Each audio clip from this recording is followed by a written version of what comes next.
గజం భూమి కేవలం 5,500 రూపాయలతో 135 గజాల భూమి కేవలం 7 లక్షలు మాత్రమే. అధ్యక్ష, అదేవిధంగా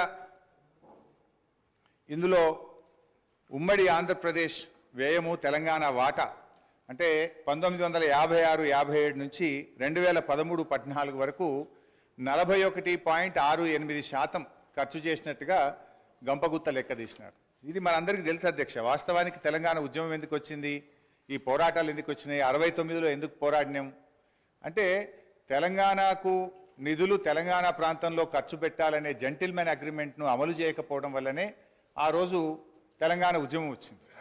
అంటే దాని మీద గతం మీ కాంగ్రెస్ పార్టీయే, అప్పుడున్నటువంటి కాంగ్రెస్ ప్రభుత్వాలు మరి చాలా కమిటీలు వేసినారు. అప్పుడు అప్పటి controller and auditor general Kumar Lalit committee కానీ, supreme court judge Vashishtha Bhargava committee report కానీ, బీపీఆర్ విఠల్ గారి రిపోర్ట్ కానీ, అన్ని రిపోర్ట్లలో కూడా ఏముందంటే తెలంగాణ ఆదాయాన్ని ఆంధ్ర ప్రాంతంలో ఖర్చు పెట్టినారు, తెలంగాణలో ఖర్చు పెట్టలేదని చెప్పి చాలా స్పష్టంగా అనేక రిపోర్ట్లు చెప్పినటువంటి విషయం కూడా మనందరికీ తెలుసు అధ్యక్ష. అందులోనే చూసినట్టయితే ఒకసారి కుమార్ లలిత్ కమిటీ 1956-68 పీరియడ్లో ఒక రిపోర్ట్ ఇచ్చినారు. తెలంగాణ రెవెన్యూ ఇన్కమ్ 102 కోట్లు అయితే మరి Telangana funds spends in Andhra reason 34.09 కోట్లు అని చెప్పి అప్పుడే ఒక రిపోర్ట్ కూడా ఇచ్చారు అధ్యక్ష. అదేవిధంగా వారు మరి జస్టిస్ భార్గవ కమిటీ రిపోర్ట్లో కూడా ఆ వివరాలన్నీ కూడా తేల్చారు. అంటే ఇది నేను ఎందుకు చెప్పే ప్రయత్నం చేస్తున్నా అంటే ఇక్కడ మీరు 41.68% తెలంగాణలో ఖర్చు పెట్టారు అని ఏ లెక్కలైతే చూపించారో ఇది శుద్ధ తప్పు. కావాలంటే దీని మీద ఒక హౌస్ కమిటీ వేయండి, మొత్తం లెక్కలు తీద్దాం, నిజంగా ఎంత ఖర్చు అయిందో కావాలంటే మేము చూపించడానికి రుజువు చేయడానికి సిద్ధంగా ఉన్నాం. అంటే మీరేంటంటే అది 41.68% ఉమ్మడి ఆంధ్రప్రదేశ్లో ఖర్చు అయింది, అది ఏదో మెరుగ్గా ఉందని చెప్పి చూపించేటువంటి ఒక ప్రయత్నం చేసినారు, which is totally false and wrong అధ్యక్ష. అంటే బేసికల్లీ ఇంకోటి కూడా జరిగింది అధ్యక్ష. నాకు తెలిసిన సమాచారం మేరకు ఈ రిపోర్ట్ ఇదంతా కూడా ఇది ఎవరు తయారు చేసినారు, మీకు తెలంగాణ అధికారుల మీద నమ్మకం లేక మన ముఖ్యమంత్రి గారి పాత గురువు గారి శిష్యులు, ఒక రిటైర్డ్ ఐఏఎస్ అధికారి, ఒక సస్పెండ్ అయినటువంటి ఫైనాన్స్ డిపార్ట్మెంట్ ఆంధ్రప్రదేశ్ అధికారులను పెట్టి ఇదంతా ఒక కుక్కుడప్ స్టోరీ తయారు చేసి ఇది ప్రజల ముందు పెట్టేటువంటి ప్రయత్నం చేస్తూ ఉన్నారు. సరే, ఆ వివరాలు వాస్తవాలు వచ్చినప్పుడు నేను అన్ని విషయాలు కూడా బయట పెడతాం అధ్యక్ష. ఈ శ్వేతపత్రము ఎవరినో కించపరచడానికో, ఎవరినో తక్కువ చేసి చూపించడానికో, లేకపోతే మేమేదో రాజకీయంగా ప్రయోజనం పొందడానికో, లేదా మేమిచ్చిన ప్రజలకిచ్చిన గ్యారంటీలను ఎగవేయడానికో ఈరోజు ఇది పెట్టలే. ఇప్పటి వరకు అవాస్తవాలతో, అభూత కల్పనలతో, ఆర్భాటపు ప్రచారాలతో ఈ రాష్ట్రమంతా బాగుంది, మేము అద్భుతాలను ఆవిష్కరించినామని చెప్పుకుంటున్నప్పుడు వాస్తవ పరిస్థితులను ఇక్కడ పెట్టినాం. ఈ వాస్తవ పరిస్థితులు కొంతమందికి చేదుగా ఉండొచ్చు, కొంతమందికి కళ్ళు తెరిపించే విధంగా ఉండొచ్చు, ఇంకొంతమందికి ఉన్న పరిస్థితులను అర్థం చేసుకొని పకడ్బందీ భవిష్యత్తు ప్రణాళికలను మనం నిర్ణయించుకొని ముందుకు వెళ్ళడానికి ఉపయోగపడుతుందని ఇంకొంతమందికి ఉండొచ్చు. మా ఉద్దేశం, మా ప్రభుత్వం ఉద్దేశం, ప్రజలు అన్ని గుర్తించింది కాబట్టే 10 సంవత్సరాల తర్వాత వాళ్ళని అధికారంలో నుంచి ప్రతిపక్షానికి పంపించిండ్రు, మాకు అధికారాన్ని ఇచ్చిండ్రు. అధికారం ఇచ్చిన 10వ రోజే ఎందుకు ఈరోజు ప్రజల ముందు ఈ వాస్తవాలన్నీ పెడుతున్నాము?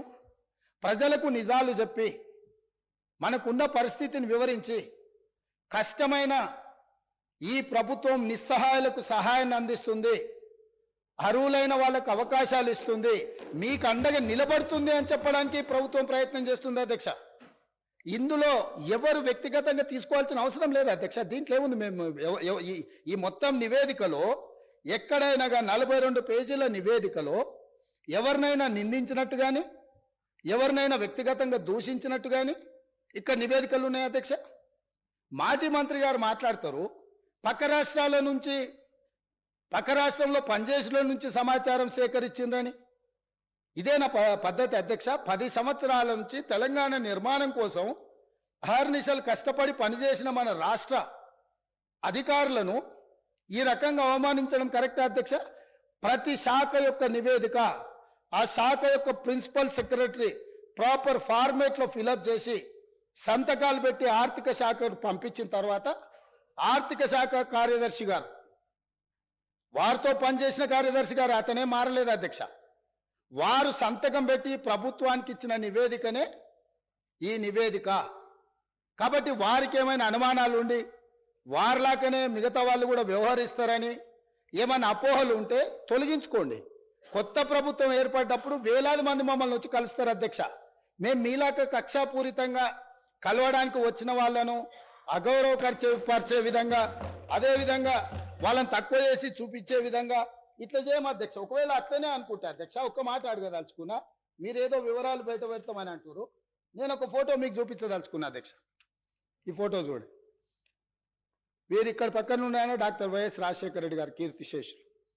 ఈ పక్కన ఉన్నది ఎవరో మీకు తెలుసు కదా అధ్యక్ష. వీరు ఆ రోజు స్వయంగా వెళ్ళి ఆనాటి ముఖ్యమంత్రి గారిని వ్యక్తిగతంగా కలిసి వాళ్ళ మధ్యలో ఏం చర్చ జరిగిందని నేను వివరాలలో జోలికి వెళ్ళదలుచుకోలేదు అధ్యక్ష.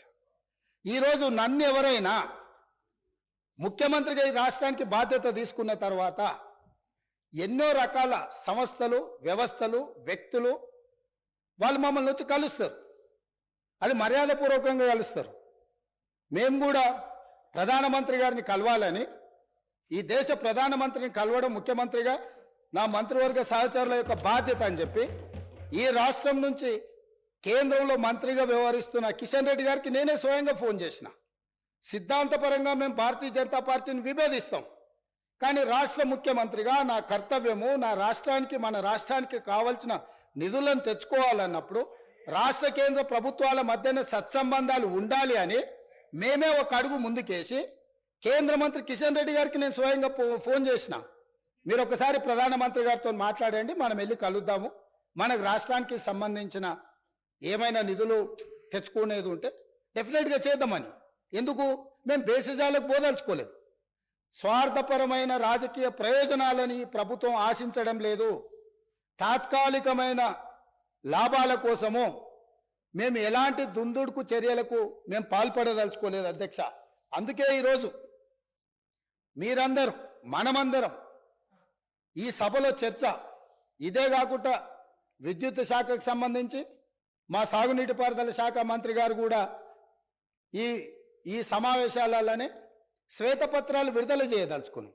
ఎక్కడైనా, ఎప్పుడైనా, ఎవరైనా కొత్తగా బాధ్యతలు చేపట్టినప్పుడు మనకున్న పరిస్థితులను ప్రజలకు వివరించడం ద్వారా, వాళ్ళ నమ్మకాన్ని, విశ్వాసాన్ని చురగొనడం ద్వారా, ప్రతిపక్షాల వైపు నుంచి సహకారం, సలహాలు, సూచనలు తీసుకోవడం ద్వారా బలమైన రాష్ట్రంగా నిర్మించాలనేదే మా ఉద్దేశము.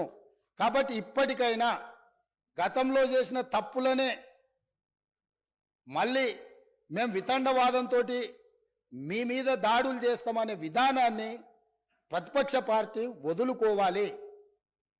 వాళ్ళకి ఏమైనా బాధ ఉండొచ్చు, ఇక్కడి నుంచి అక్కడికి వెళ్ళినప్పుడు సహజంగా ఉంటుంది, దుఃఖం కూడా ఉంటుంది.